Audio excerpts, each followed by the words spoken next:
La 19e édition du festival Jazz au Chella, placée sous le signe Jazz européen, musique marocaine, s'est ouverte mercredi à Rabat. En début de spectacle, la scène du Chella a vibré aux sonorités jazz groovy du groupe néerlandais des Jongens Driest, un jazz inspiré des traditions klezmer et balkaniques, du high life africain et de la musique latino-américaine. Sur les 10 groupes européens, c'est-à-dire à peu près un peu plus de 40 musiciens, 18 pays européens les artistes européens viennent de 18 pays. Il y a 14 musiciens marocains qui s'ajoutent à cela. Tout ce monde-là, c'est exceptionnel et il n'y a pas deux formules musicales qui sont identiques. Tout est différent. Cette édition va être très riche en programmation, en diversité musicale et en qualité de rencontre, comme les éditions précédentes, bien sûr. La particularité, si on peut parler de la particularité de cette édition, la clôture va être une sorte d'hommage ou à la mémoire d'un grand guitariste qui est connu mondialement, qui nous a quittés, Paco de Lucia. Donc ça va être un point fort. Une rencontre au sommet entre musique arabe, gnawa, jazz, mais aussi musique andalouse, indienne et mandingue a été orchestrée lors de cette soirée inaugurale par le Majid Bekas Afro-Oriental Jazz Trio.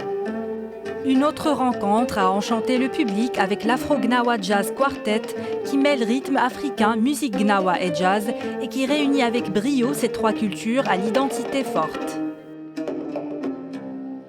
Cette année, on va mettre l'accent un peu sur la tolérance, la compréhension mutuelle.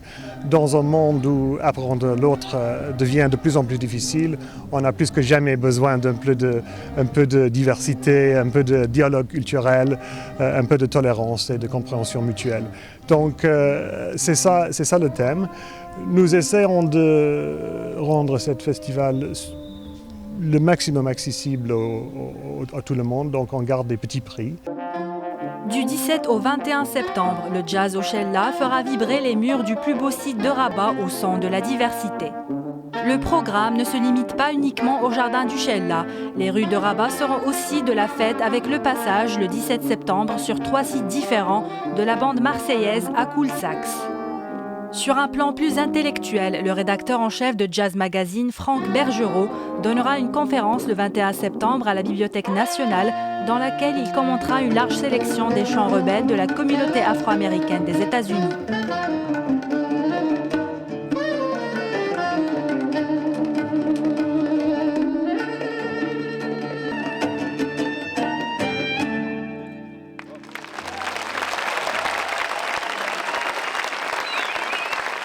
Merci.